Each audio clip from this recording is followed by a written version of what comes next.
the number of things we're going to talk about is media. And I'll briefly go through them. I won't go in great details.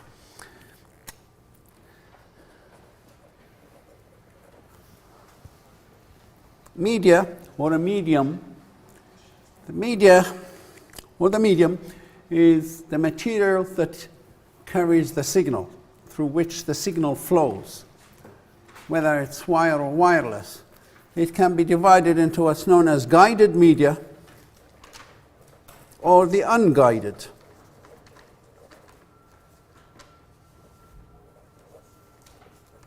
The guided media is the one that flows through a wire or a cable. The signal is guided by a cable.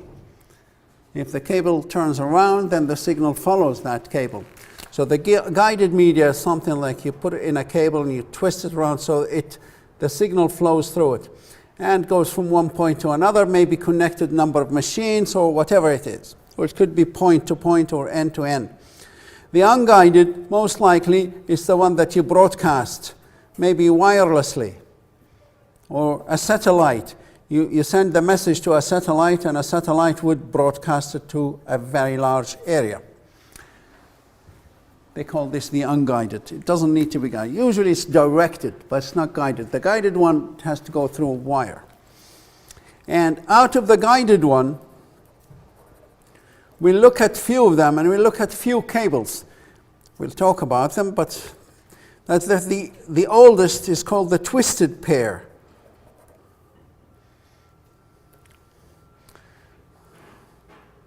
And there's also coaxial cable.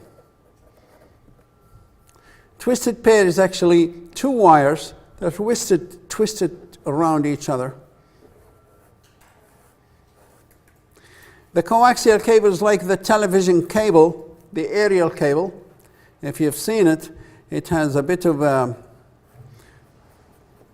metallic kind of braid or net and plastic or insulation cover, and then the wire in the middle, the center wire. It's like the aerial cable for your TV. It looks very much like the coaxial cable used for computer networks. The only difference between them is the resistance of that central wire. One is 75 ohm, the other one is 50 ohm. It's lower resistance, so it can allow current to flow through it. And the twisted pair, some of it is protected or covered, and some of it is unprotected. So they just differ in price, so we'll talk about them. Then we have the fiber optic. The fiber optic cable is just a piece of glass wire made of glass.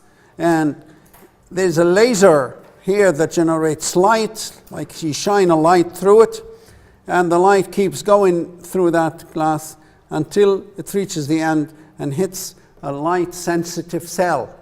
So we take the bits here, ones on zero, from electric signal, we change it into light, like a flashlight, that send the light at the other end. The light sensitive cell takes the light and turns it back into electric signal that we put it in computer into zeros and ones.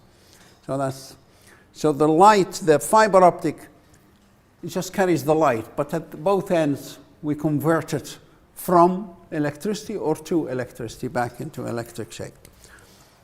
And then finally, we talk about satellites.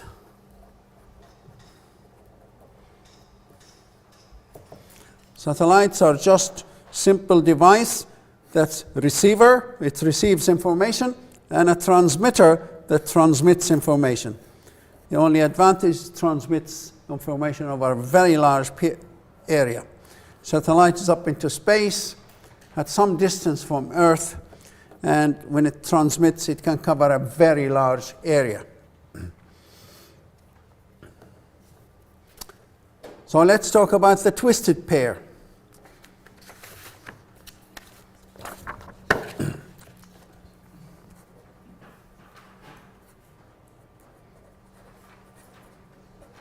So a twisted pair, just as the name decides, indicates there are two wires, pair of wires, and they're twisted around each other.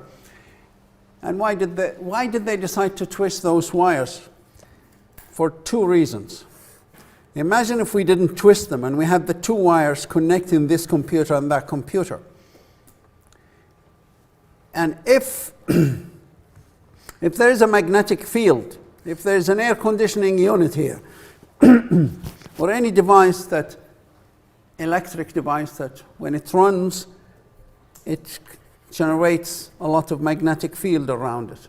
And as it generates a magnetic field, if the wire is in the vicinity of that magnetic field, it will generate a small current. That's how electricity is generated.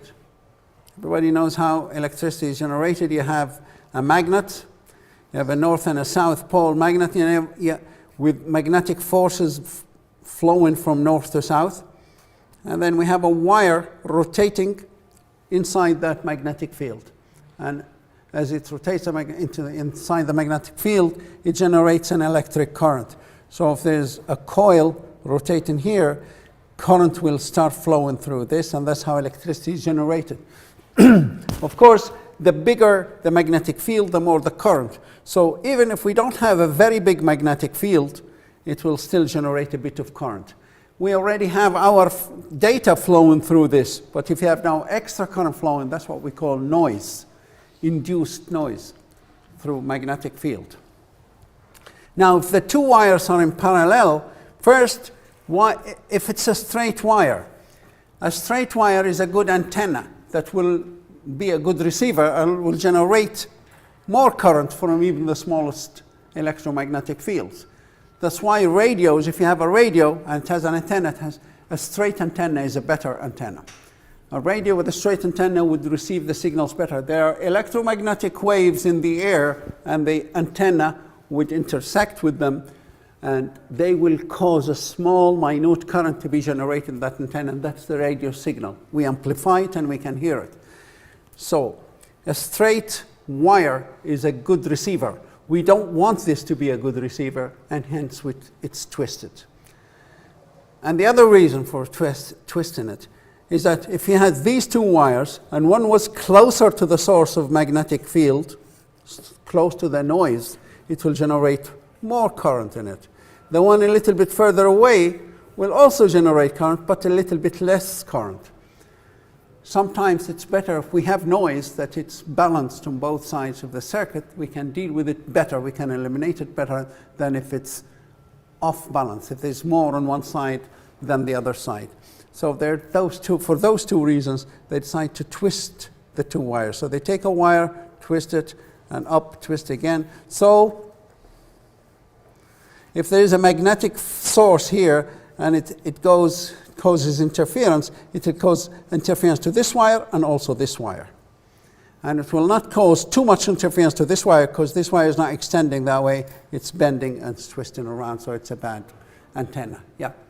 Are they twisted also because current flowing through one wire can induce a current in the wire beside it? And if they're twisted, it stops that. Yeah, that's another problem, and still happened even with the twisted wires. That's what is it called? Do you know? Electromagnetic induction. Yeah. No, there's another name for it, but that actually still happens even with the twisted wires. Remember something else, and that's the next point I was going to mention, is that as electricity flows through a wire, there's a natural thing that happens, that it generates a magnetic field around it. And with twisted pair wires, you can actually remove the insulation around it very easily and make a tap to it, and you can actually get the signal and read it, which makes it not very secure.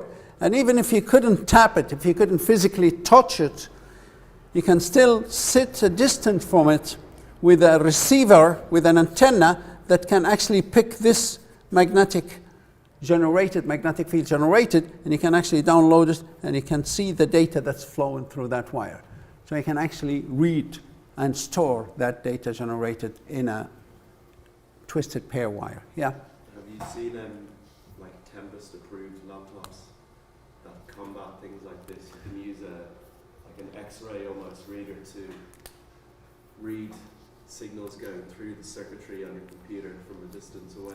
Yeah, you can actually. They pare down anything that has a straight, like say capacitors, they pare them down as low profile as possible to stop straight lines that can give off energy, or antennas like that if they're straight.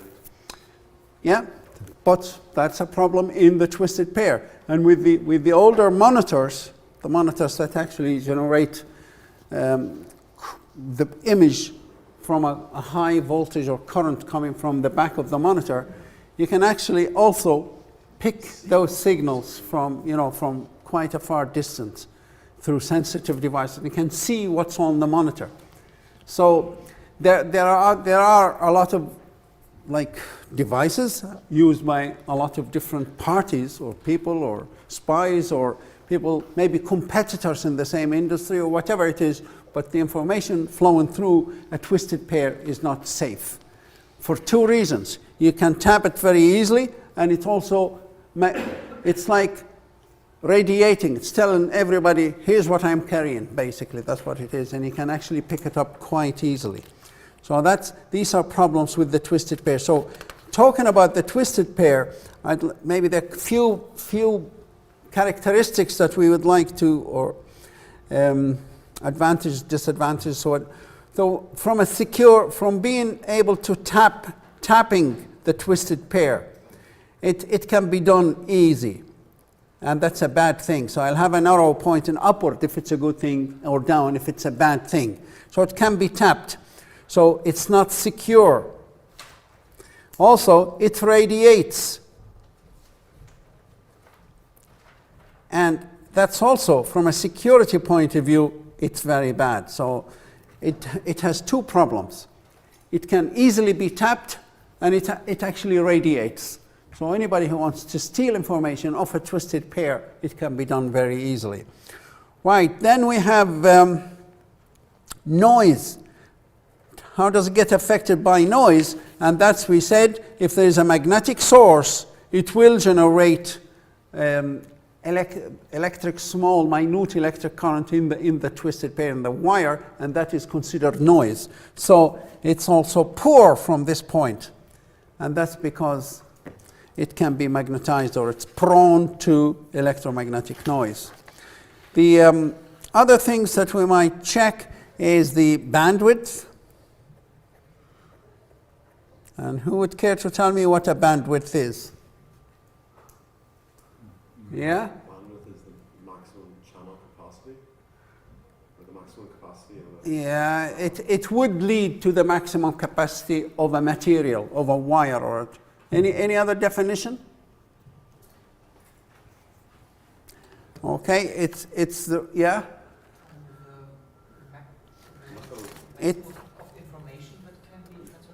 Yeah, that's pretty much, what he said, yeah. maximum amount of usable frequencies? Yes, it's the range of usable frequencies for a material. Remember, if you want to send data through a wire to represent 0 and 1, are you aware of how it's modulated? How do you actually represent 1 or 0? One way to do it is called frequency modulation. So what you do is say, you agree with the other party. For example, 4 megahertz represents 0, for example, and 4.5 megahertz will represent 1. So the signal is always flowing between the sender and the receiver, some carrier signal with some frequency. But if I want to tell you I'm sending you 0 now, all I have to do is change the frequency, say, to 4 megahertz, whatever this might be. The other one, I'm just going to say 1 megahertz. So a lower frequency. So if I want to represent 0, there it is, 4. Another 0, keep it at 4. If I want to send 1, then it's low frequency. And then another 1, more low frequency. Then 0, and I go this way. Another 0, and so on. So all I have to do is change between those two frequencies as a sender, and the receiver can sense very easily and very quickly, say, oh, it's gone to 4, it's gone to 1, 4, 1, and that represents, translated into zeros and ones in memory. Now, On the same wire, we found that you can actually send another 2 frequencies without interfering with this one here, and that will allow other 2 users to send data as well. For example, this one here, maybe this is half, maybe megabyte, well, or this one here, maybe 600,000 megabyte or 0.6. So this is 0.5 megahertz, and this is 0.6 megahertz.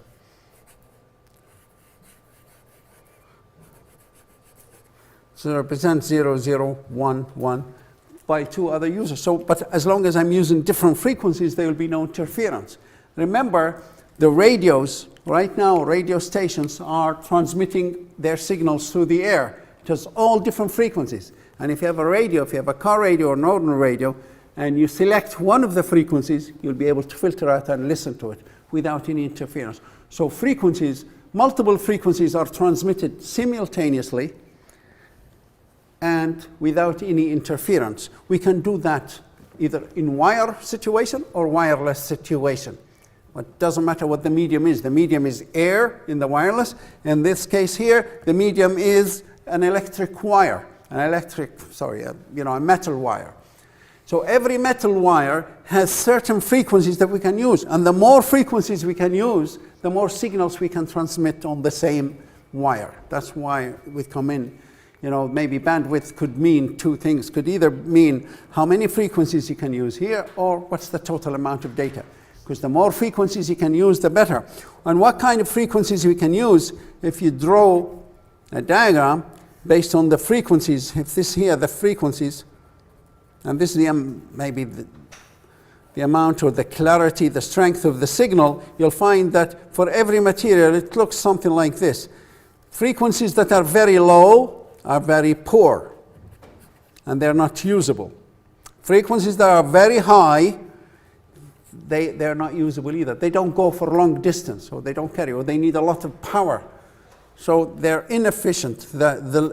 In all material, they found, in all metals, they found that the very low frequencies and very high frequencies are no good. So whatever you're left with, whatever number of frequencies here. So if you have more frequencies, so you can allocate 2 of these frequencies to every 2 users. Say, listen, you transmit on this one, you transmit on that. So you can transmit as many as frequencies you have. So if you have 200 different frequencies here, then you can transmit actually 200 different signals.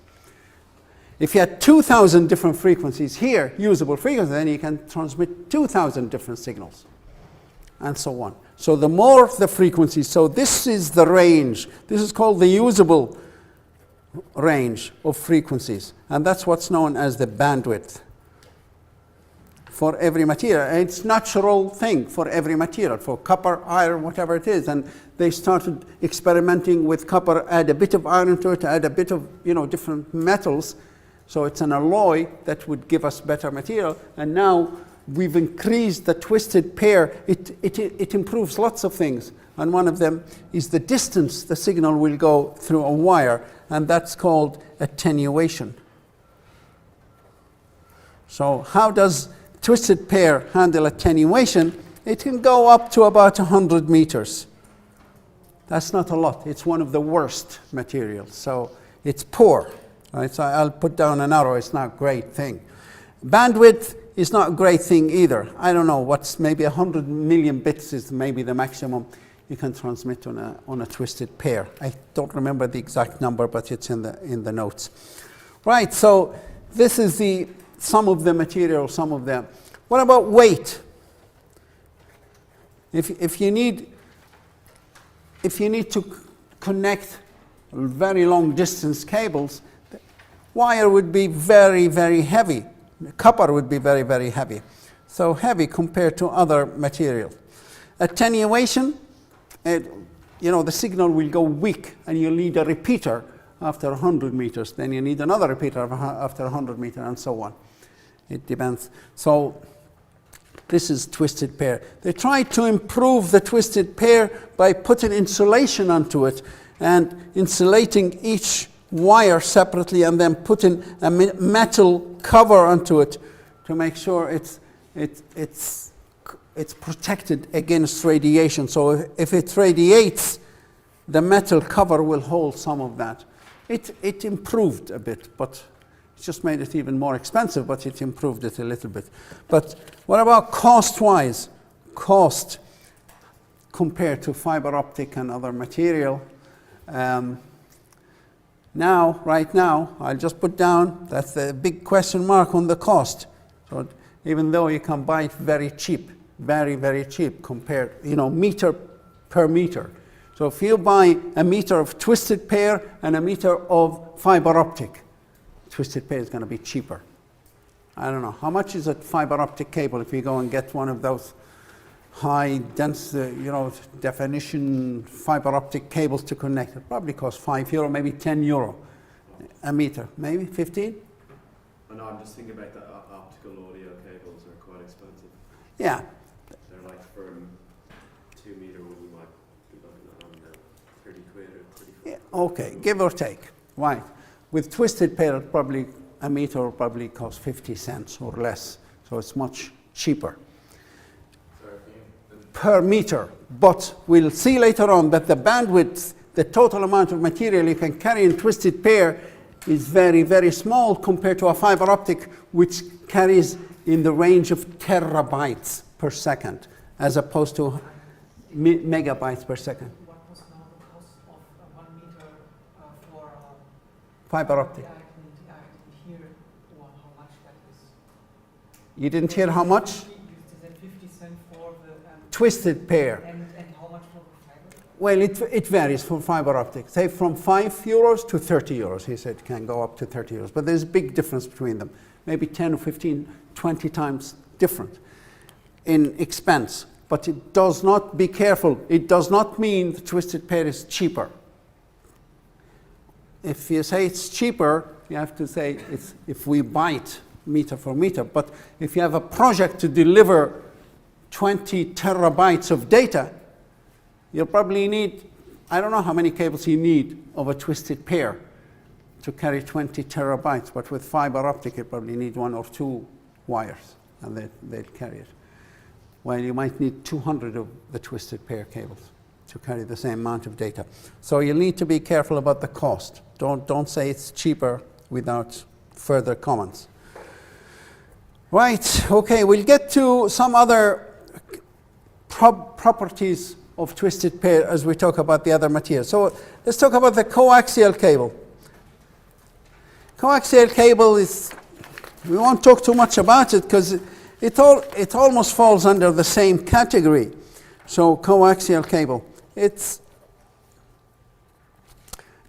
carries an electric signal. And it also needs, obviously, the 2 connectors that make an electric circuit. But in this case here, there's a wire that runs in the center, and outside it there's an insulation, and then outside the insulation there's metal conductor or protector that's on the outside, followed by a full cover on just to protect the whole cable. It's about 1/4 of an inch. Right, see the artistic skills there. Right, so it's slightly better than twisted pair in almost every respect, almost. So why? Because it can be tapped as well. It's relatively easily, so it's poor. Like you can, they still deliver cable TV through those, and it goes in front of top of all the houses. And some people, instead of going and paying, they come and kind of take a tap and connect to their TV, and they can get the television stations. Now it's a bit more complex, but that's 20 years ago. Some people did tap their TV.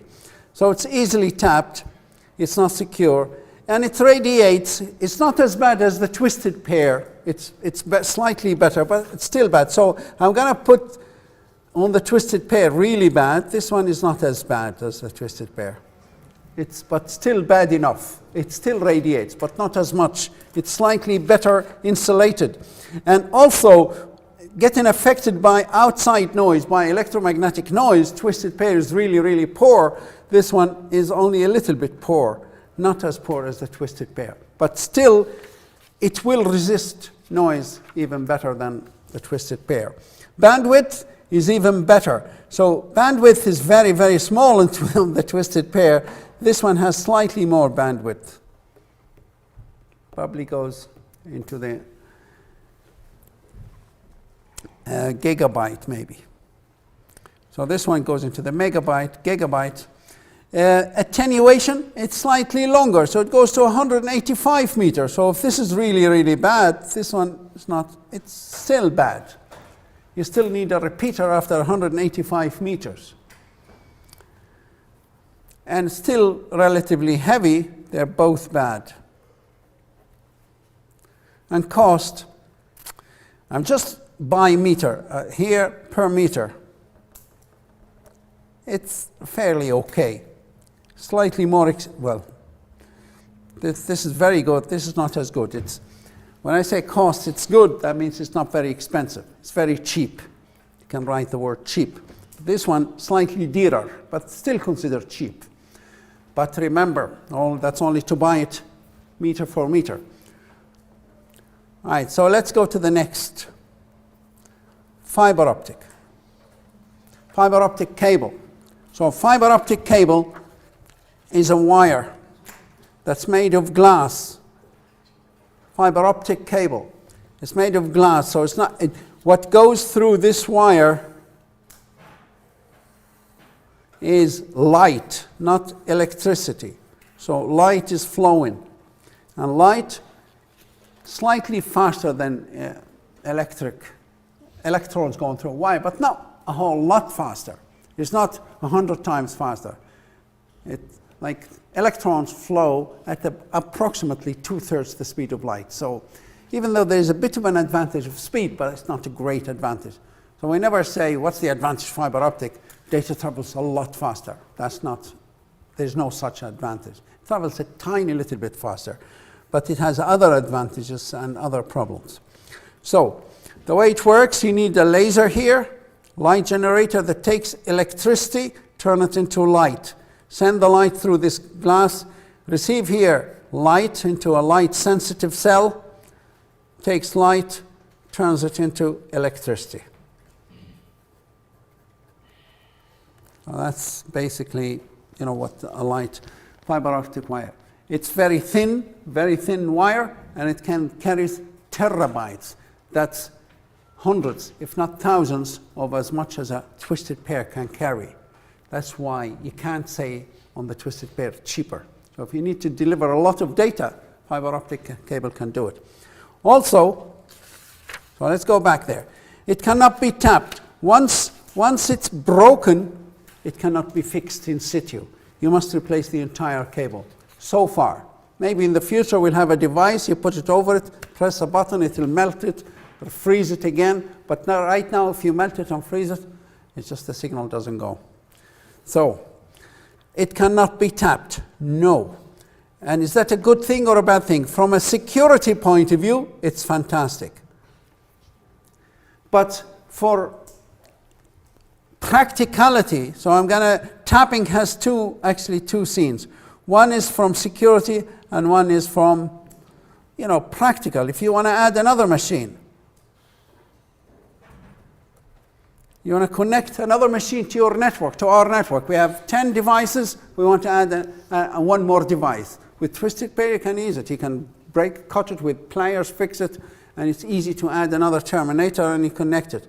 With fiber optic cable, it cannot be done. So that's a bad thing if you're talking about tapping from practical point of view. But from a security point of view, it's a great thing. So remember, and it's the other way around with these ones here. From a security point of view, it's extremely bad, but from handy, practical point, it's very good. Same with this one. Okay, so being able to tap, sometimes it's considered good, sometimes it's considered bad.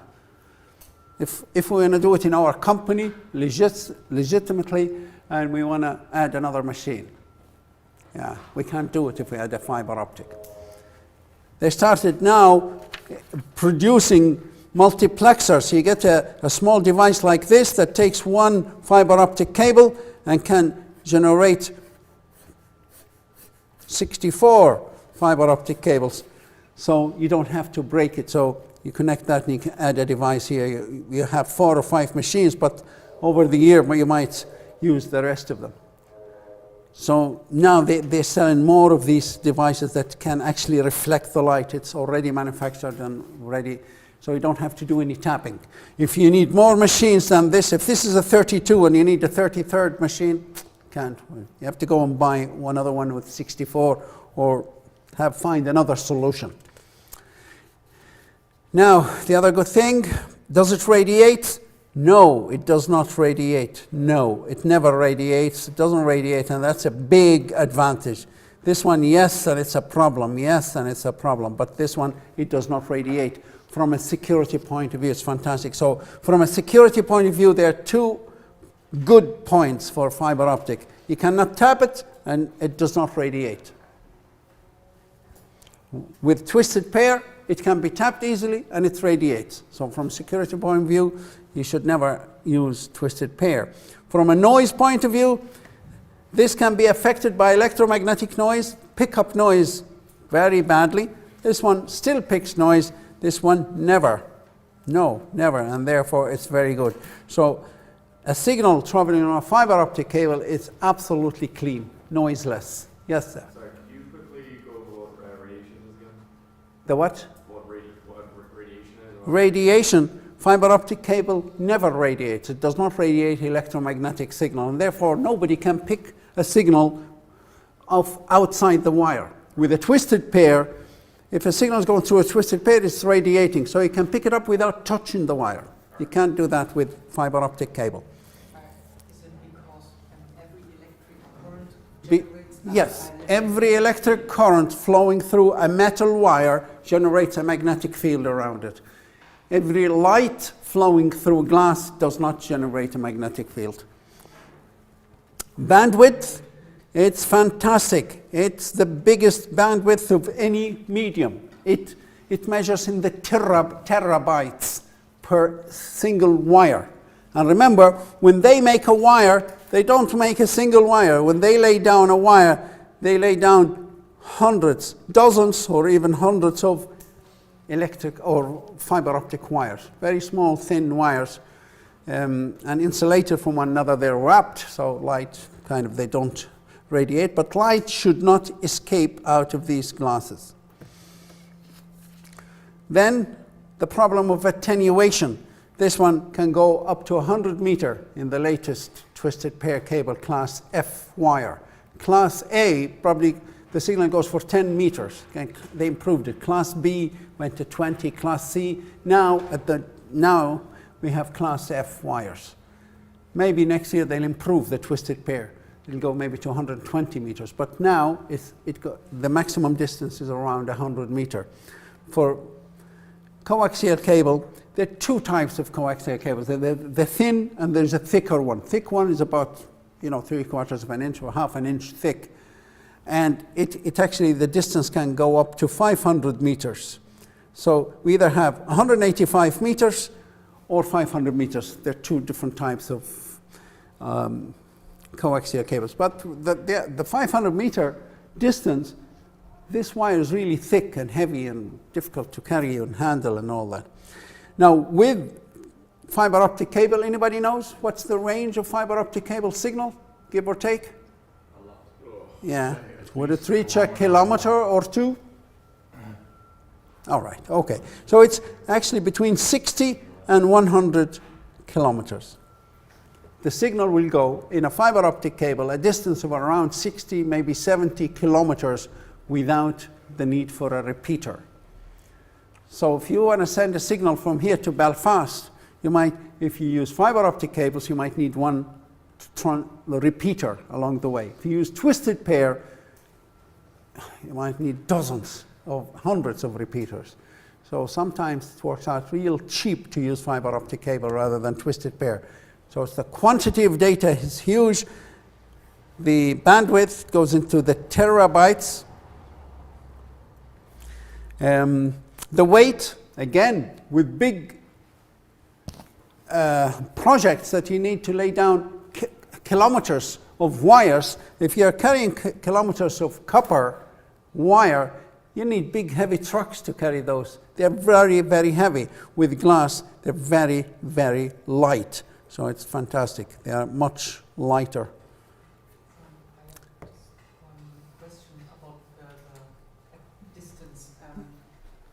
the distance. There are also fiber optic cables in the ocean. Yeah, And how is it there with repeaters? Are there repeaters on the bottom of the ocean? yeah. You may need repeaters, and in these cables that are on the ocean, it actually happened back in the 70s. How long is the 70s? About 40, 50 years now, 45 years. Back then, at the time, there was the peak of the Cold War between Russia and America, or the East and the West, but Russia and America specifically. And the Americans and the West were kind of slightly more advanced in communication, in satellite communication. So they had kind of better communication. And Russia thought, okay, the best way to eliminate that is to get rid of those communication satellites. The communication satellites rotate around Earth, and they need to be accessible maybe to America and Russia, or America and Europe here. So if Russia wants to interrupt the communication between America and Europe, all they have to do, they said, is to blow a nuclear bomb, not on the land in America, but up in the air. And that will get rid of all the satellites over America and Europe. And that will terminate all communication. Sorry? With an electromagnetic pulse? Or Well, no, it can be, but at the time I think they were thinking, right, in the case of war, one little nuclear bomb will actually give those the force to overcome gravity and disappear. So communication will terminate.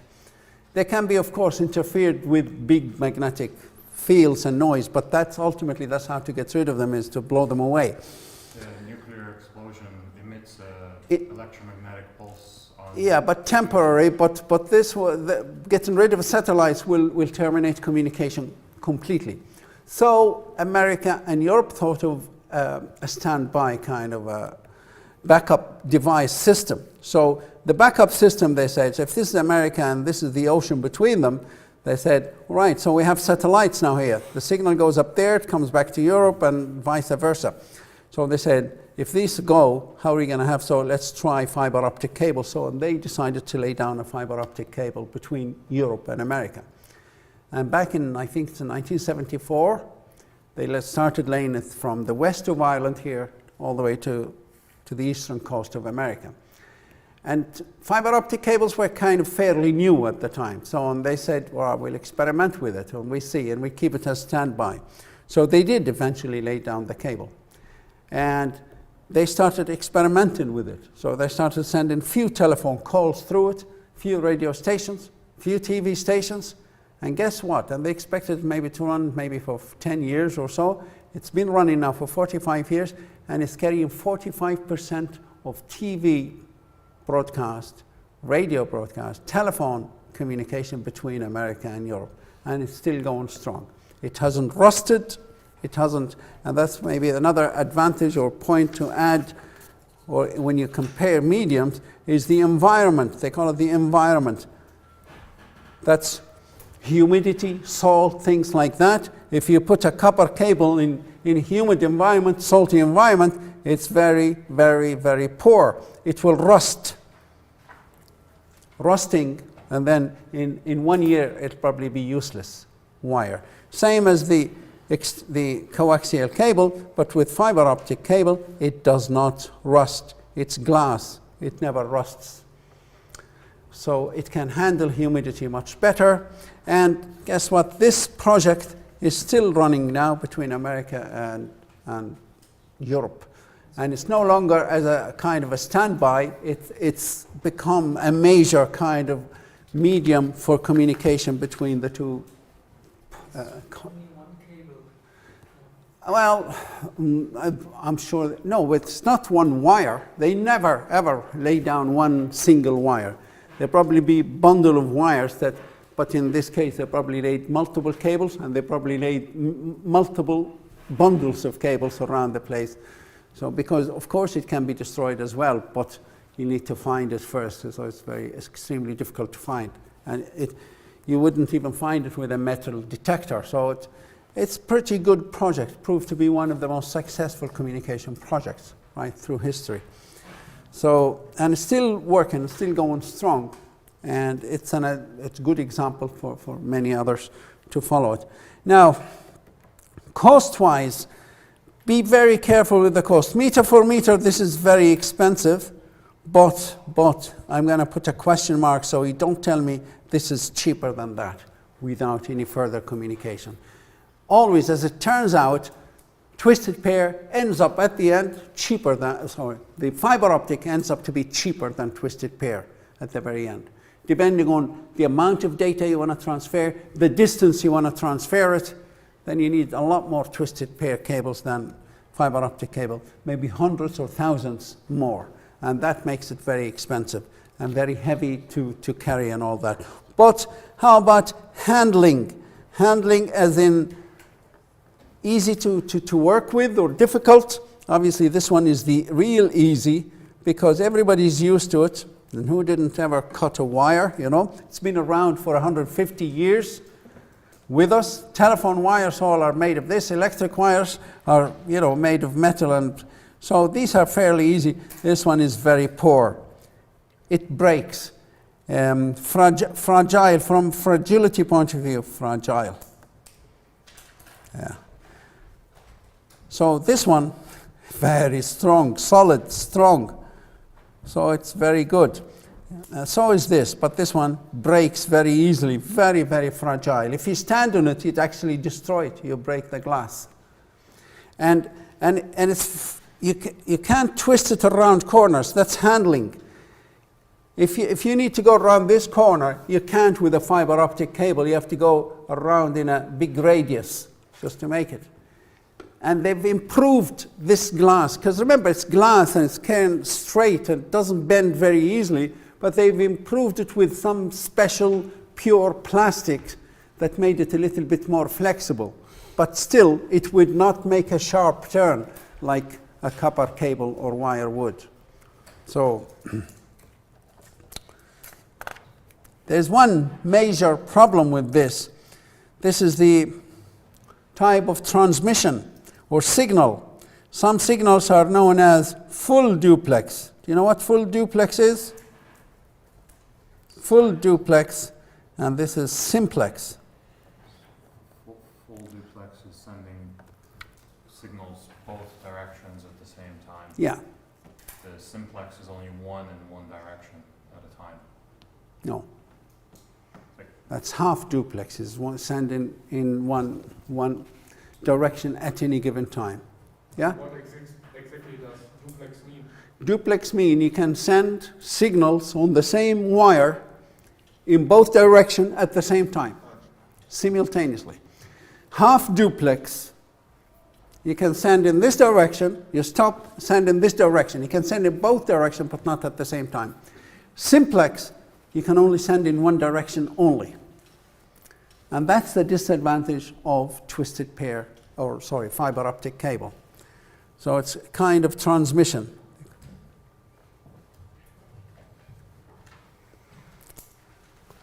Okay, so that's the way it works so far with those.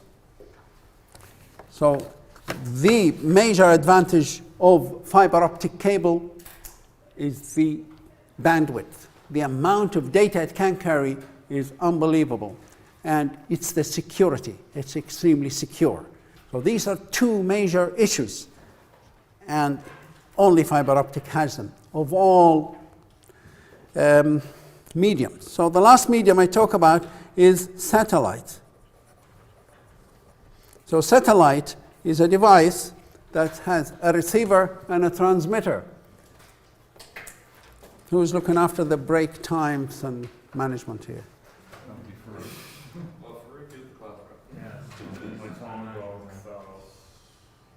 So let me know when it's break time. It could be break time now. This is not good time to break. No, it's as good as any. You know, when we talk about satellites, we go for a break, okay? Right, we'll make it brief, because satellites, everybody knows about satellites, I guess. So a satellite is a device that's up in space, that rotates around Earth, and that has a receiver. The satellites are called transponders. A receiver, a transmitter. That's all it is. It has a device that can receive data. Say from a television station, you send data up to the satellite, and the satellite will transmit it back and cover huge area of the surface of the Earth. That's the major idea. And every satellite has these little wings here. They're not really wings for flying. They're for energy. They get the sonar, the sun ray, and they generate electricity to power the transponders, the receiver-transmitter devices. Right. And every satellite must remain stationary as far as Earth is concerned. So if you are looking at a satellite and you have your dish receiver pointing at a satellite, in 6 hours, Earth rotates. So in 12 hours, you are going to be at this point here. Exactly, in 12 hours. You're on the opposite side. And what you want, you'd like the satellite to also have moved to the same, to appear to you as if it's fixed, even though it's been rotating at fantastic speeds. But it should appear to somebody on the surface of the Earth as it's stationary. That's the only way it will work. And in order to do that, a satellite must rotate around Earth at how many rotations per day? It must rotate exactly 1 rotation per day, right? So it has to go at quite some speed rotating. And like everything in this world, if it rotates, and the faster it rotates, it kind of gets a force that keeps throwing it away from the center. Anybody knows what that force is? Yeah? The centrifugal force, the centrifugal force. So anything that rotates, if you hold the wire with the weight and rotate and let it go, it will just fly away. That's the centrifugal force. So there's a force pulling a satellite away. But there's also a force pulling it down to Earth, and that's ground. So we have 2 forces, centrifugal force and the gravity force pulling it. And the sum of these 2 forces is what keeps it going in the same height or distance from Earth. Now, if gravity is a little bit stronger, it will keep pulling the satellite a little bit closer and closer and closer, and eventually it will crash on Earth. And if the centrifugal force is a little bit stronger, they'll start moving away and away from Earth. So, how can we get a balance? And we must get them, yeah? The satellite must be at just the right distance, I think, so that the forces cancel out. Yeah, we need exactly to cancel these 2 forces out. And for them to cancel out, the centrifugal force depends on how fast you rotate. We don't want to change that. We want that fixed, 1 revolution per day. So what we can change is the gravity. So we have to rotate this at 1. So the centrifugal force is fixed. And if it's too big, well, then we have to increase the gravity. How do we increase the gravity? By bringing the satellite closer. If the centrifugal force is really weak, and we want to reduce the gravity, then we have to move this out, the satellite out. And they found the exact force required to keep them balanced, to keep them, equal. And that's by a certain distance from Earth. Anybody knows how far is the distance is? Is it 10 kilometers or is it 200 kilometers? Yeah? 40 kilometers. No, 40,000 kilometers. All right, okay. All right, close. It's 35 and a half or 36,000 kilometers. I'm going to put down 36. I think 36,500 kilometers, give or take. So at that distance, the gravity equals the centrifugal force, and the satellite will keep rotating, hopefully. But things aren't so perfect. Earth is not as perfect sphere, and there are little holes here, and there are a few things sticking up there, mountains and oceans. And also, we have something else here, big roundy thing around there, that sometimes has an effect on satellites and Earth and gravity and all that. So occasionally satellites get out of the way, get out of orbit, and they start kind of slowly moving away. So we need to bring them back into orbit. They need to be kept into orbit all the time. And every satellite has fuel and has an engine that actually, it's a rocket fuel that will blow to push it to one direction or the other to keep it in orbit. And once that fuel runs out, then we have no control over the satellite. And that's when we say that the first few satellites they sent out, they had the fuel for 5 years. Now they have approximately 20 years. Somebody here said 24. I think, haven't heard the 24 yet, but it's improving all the time.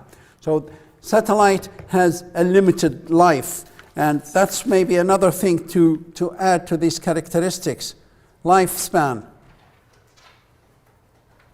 So twisted pairs, we don't know, it depends on the environment, but twisted fiber optic, you know, unlimited so far. And satellites here will have, let's say, 20 years, I will put down here. So satellites.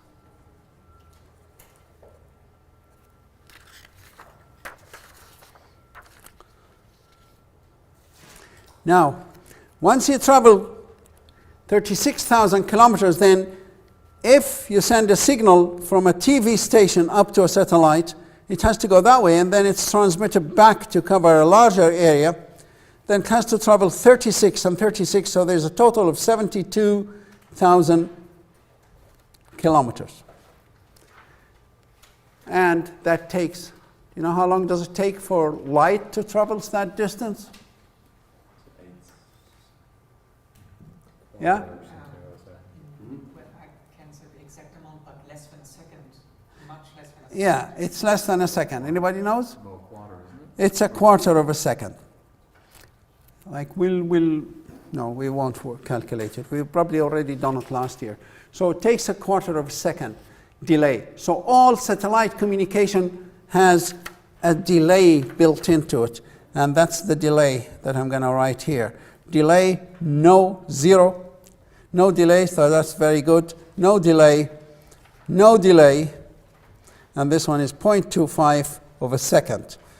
Maybe 0.25 is not a big delay, it's not a big problem. No, not if you're watching a TV and you get the image and the sound quarter of a second later. It doesn't really make a lot of difference. But with some systems, it might make a difference. And if it does, well then you need to take it into consideration. So that's one of the disadvantages of satellites.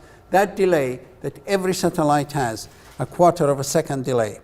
So just checking now the rest of the characteristics. Tapping. Can satellites be tapped? Can you actually pick the information from a satellite? Does it radiate? Yeah, so that's poor. And it can be tapped. Everybody can hear it because generally it's a broadcast kind of situation. Is it for practical purposes? It's good. But for security purposes, from security, for practicality. Of course, if you want to broadcast to everybody, that's good. That's the nature of satellites. It's a broadcasting medium. And that's maybe another feature. Is it point-to-point or broadcast? Is this a broadcast? No, this one is not broadcast. It's point-to-point. This is point-to-point. All cables are point-to-point, which is not great, but this is broadcast. And that's a big advantage. The noise, does it get affected by noise? Twisted pair does. Coaxial does. Fiber optic does not get affected by electromagnetic noise. What about satellites? It does. If there is lightning strike, it will destroy the signal from a satellite. Bandwidth, it's good, but it's nowhere near a fiber optic cable. Fiber optic cable can transmit, one single fiber optic cable can transmit multiple satellites, total of multiple satellites put together. Attenuation, of course, it has no problem because it covers a huge area. So there's no problem. Weight, it's not relevant. No weight. There's no problem, you know. We don't have even to worry about the weight. Cost-wise, Is it cheaper or more expensive to use satellites? What do you think? Very good. Right, okay. So when do you say, oh, it's too expensive, guys, let's not use it? Or when do you say, oh, it's cheaper to use satellite? Anybody? Any ideas? Yeah? So let's say if you want to broadcast to a lot of people, it would be cheaper to use a satellite Yeah. than to lay a cable for every single one. Thank you. So it's cheaper if we are broadcasting to a very large number of users or large area. Any other time that you say it's cheaper or it's more expensive? Yeah? Over a very long distance. Over long distance, yeah? So, yeah, so distances and terrain as well. I'm just going to add here the terrain. Terrain that's, you know, how bad is it flat land? You're laying down a cable in a desert, just flat area, easy to dig and lay down the cable. Or is it mountainous area with snow and real absolute bad conditions? So in that cases, you know, maybe this is, I wouldn't go for a cable if the terrain is bad. I'm going to write bad terrain, so don't go for this one. Not suitable. So don't use the cables if the terrain is bad. If the terrain is good, maybe you'd consider cables. What about distances then? So we know now if it's a big area, go for satellites, it's cheaper. If the terrain is bad, if you want to put cables across the Himalayas, but there's only 200 miles, it's not that long, but the terrain is bad, go for satellite. When else would you go for a satellite rather than wire? If the distance is long. So long distance or large area. How long is long distance before you say, guys, no, satellite is too expensive? What's the distance where you say, let's go for cables, cheaper? If, say, we're going from here to the next Give room, me distance. short distance. Like Oh, 1 kilometer. yeah. Okay. 1 kilometer is cheaper to go for a wire, wire or a cable, yeah. What about 10 kilometers? It's probably satellite could be cheaper. No. No? Still cable with 10 kilometers, like 500. No, well, with repeaters and all that. But still, satellite is not cheap. It's not, you know, it's just there. Right, usually, if you just have to lay down a cable in a simple, you know, straight land, flat land, up to about 500 kilometers is probably cheaper than satellite. If there's no other complexities, if it's not mountainous region or ocean or something like that, then maybe cable's cheaper. If it goes beyond 500 kilometers, then satellite might be cheaper. Right, okay. And the speed of setup, where's the setup? Did I have that setup here somewhere? No, setup, I'm gonna write down here, setup. Time. Setup time, that's how long will it take to put the network together? Right, we're almost there. With satellite, you can do it in 24 hours. You ring, there are lots of companies, you ask for a channel, you have channel, they tell you, yes, we have it. How much does it cost? They tell you the cost, transfer the money, and you can be in business. You can be broadcasting tomorrow. You do it with a fiber optic cable, you can't do it tomorrow. It'll take you a couple of years to do it. So in a case of war, you don't want to go and say, I'm going to invade Iraq, so I'm going to lay down my network cables there. Take you a couple of years to do it. With satellite, you can have it tomorrow. So in a case of war, you know, satellite's quicker. Yes, did you have a question? 8 now. Okay, good. Right, so setup time, it's fantastic. It's the shortest. And all the others are poor. Attenuation, the next one is cost. We know about cost, so it depends a lot on distance, it depends on area, it depends on so many other things. Terrain. Right, what's that? Environment. Oh, okay. Environment. If there's lots of rain and storms in the area, it wouldn't be suitable.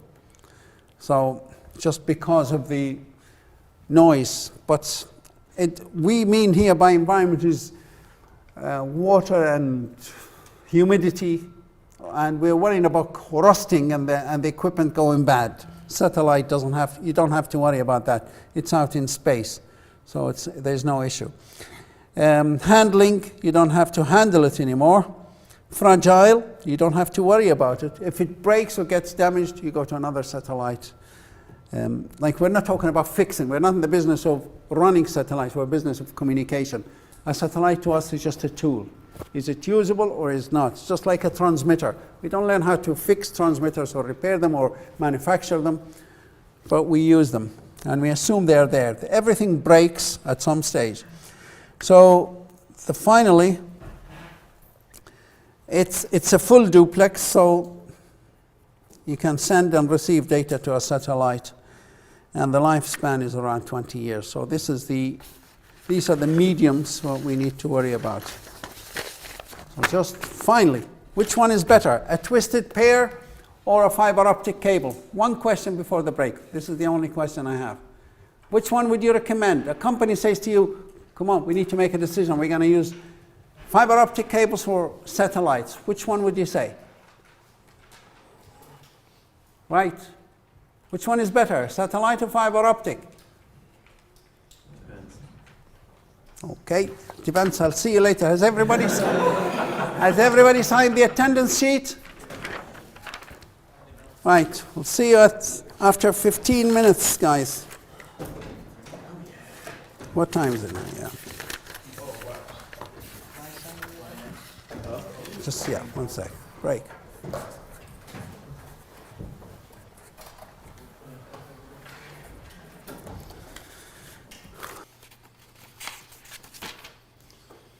Okay, so we are back.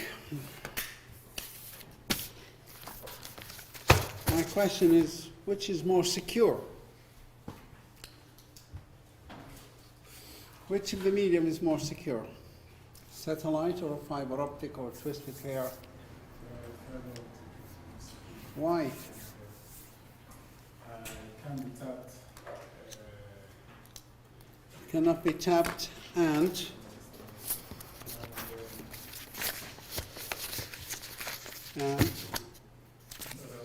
why is it more secure? What is it?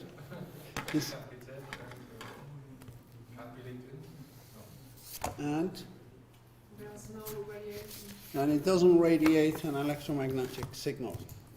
All right.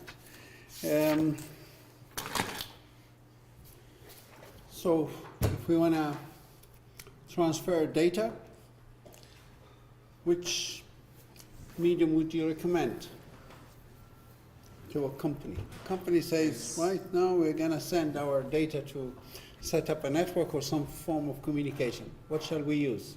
Depends on how much data you want to send. Right, we don't want to send a lot of data, so what would you recommend? Not a huge amount of data. It's quite a distance, 3,000 miles. So which one? Okay, why? So the satellite's better for longer distances, right? It's a quick setup time. Yeah, okay, thank you. Right, so somebody else.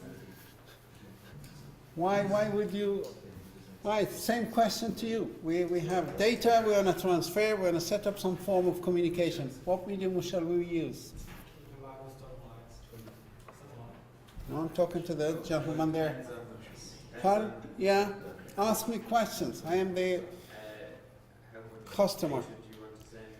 Not a huge amount of data.